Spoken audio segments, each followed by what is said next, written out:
Welcome to Invest Insights. I'm Abby Maloney. I'm joined today by Eric Clarkson, the mayor of the City of Chamblee. Eric, thank you so much for being with me today. Great, thank you, Abby. I appreciate being here. So I think that to say that technology has reshaped us after the experience of the pandemic is probably an understatement. But talk to me a little bit about your transition to an ever more digital world on the personal side before we get into a conversation about how much the city has changed in this new normal we find ourselves in. Sure. Well, first of all, personally, my house became a corporate office and a school, all in one back in March of 2020. I have two college-age daughters and a son that's in high school, and my wife has a corporate job, and they were all, working out of our house, and I was doing the same thing. I think going forward, I think that these Zoom calls like we're on here will be much more normal for all of society. I see that happening for myself as well. And it's allowed me to do some other things. There's a men's group that I'm part of that was still able to meet, in the mornings and everybody get together, and we didn't have to slow down on that. So personally, technology, it's kind of a double-edged sword. You're able to use it, but then you're never able to kind of get away from it. But I think that the benefits of having this type of opportunity to talk via Zoom or however else, maybe it's FaceTime on a phone, were very, very advantageous to have, especially during the pandemic. In the early 2000s, the city set forth a mission to reinvent Chamblee and make it a much more walkable community. In the current economic landscape, how best can the city continue to reinvest in its facilities and its services to continue activating the street level while still maintaining the quality of life for its residents? And how are these efforts towards walkability reflected in the city's budget this year?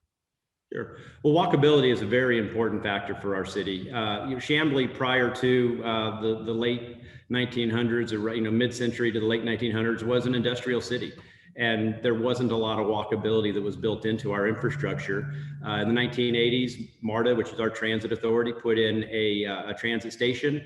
And from there, the city in the early 2000s, as you mentioned, started to look about how we could utilize that MARTA station and other assets that we have in the area to create a more walkable community. Back in the year 2000, Chamblee was one of the very first cities to receive what's called a Livable Centers Initiative grant from the Atlanta Regional Commission. And we've really taken that study and some of those implementation dollars and leverage those into continuing to put more and more into trails, sidewalks that connect the neighborhoods and our business and retail centers. So going forward, what we've done is, every year we've come up with a capital improvements budget, and we put a lot of emphasis in the walkability. And actually right now what we're doing is creating a new town center. We're building a new city hall with a city green, and we're working with a private development company that's coming in and putting in what will be a really cool mixed use of office, retail, residential, our municipal complex, all connected to a substantial trail system that will take us into other communities and other parts of our neighborhoods as well. This year, the city received Moodys Double A credit rating. How has the city managed to remain true to the sound financial practices despite the challenges posed over the last year and a half? And how does this AA rating set a solid foundation for the continued success of the city's town center master plan that you alluded to? Sure, I appreciate you bringing that up. That's probably one of the things we're most proud of here. Chamblee has always been very fiscally conservative, fiscally sound. We weathered through the Great Recession with some challenges like everybody else, but we came out the other side even stronger. And so the first time we had gone to the rating agencies to be rated, we received some of the highest scores you could possibly get. And that's been phenomenal. It's done a couple things for us. One, as I mentioned a minute ago, we're building a new city hall. We were able to go to the bond market and get a super low interest rate. Interest rates are low now anyway, but we got a super low interest rate, part of that in due to our great credit rating.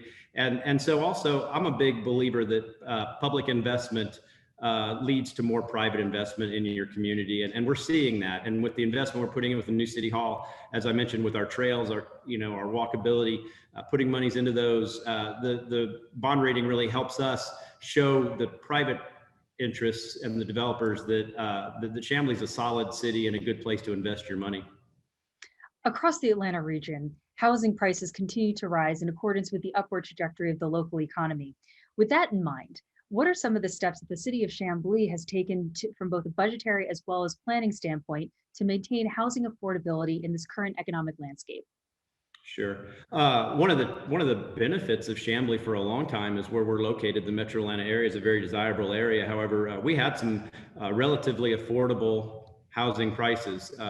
As you mentioned, prices are going up everywhere with the success that we've had in the city and reinventing ourselves. Home prices are going up.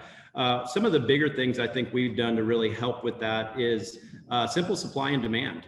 In the market, we are allowing for more densely populated areas than we had in the past, and that's helping to keep down some rental and housing prices. But then also we work with some other non-for-profit organizations like Mercy Housing.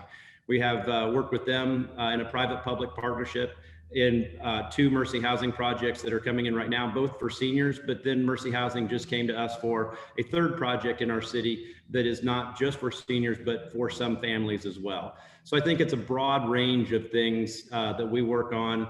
The other thing that we can do too is try to keep the taxes that we charge for our services as low as we possibly can. And we have always exempted anyone in our city that is 65 years or older from paying any type of city taxes on their property. So those are some of the things that we're doing to try to help folks stay in their homes in our city as it becomes more expensive to live in. And now that we find ourselves in this new landscape, this new economy, what's next for the city of Chamblee? So we're just going to keep moving forward. Our city motto is a city on the right track. And I think that we have laid the groundwork. I've referred to it sometimes as a 20-year overnight success story. As you mentioned at the onset, we started in the early 2000s. Here we are in 2021. That 20-year vision has really come into focus now. And I think the future only looks brighter. We're going to continue on the same path that we've been on, no pun intended, putting in more paths and trails, making our walkability better. I think you're going to see more folks that are looking to move their offices into Chamblee. We're located right between 2 of the largest employment centers in the entire Southeastern United States, with larger mid-rise and high-rise buildings. But we're seeing a lot of folks in the office business wanting to move into our city in more, 510 to 200,000 square foot office space. And I think the pandemic also helped to kind of make us a little bit more desirable in that regard as well, primarily because there's just a lot of companies that employees may be uncomfortable getting in an elevator. They don't want to be in a high-rise building. And then the type of environment that we're building in and around our city is something that younger workers really seem to gravitate towards. So I think you'll see more of the same. And I also think what you're going to see more growth of in our area is the Class A office space, but at a different look than it was pre-pandemic. Well, thank you again. That's Eric Clarkson, the mayor of the city of Chamblee. My name is Abby Maloney, and you've been watching Invest Insights. Eric, thank you again. Thank you, Abby. Appreciate it. Hey everyone, don't forget to like this video and subscribe to our channel so that you can stay up to date on the latest business trends from our knowledgeable experts. Be sure to check out the description below for more information on the segment you just watched. Thanks for tuning in.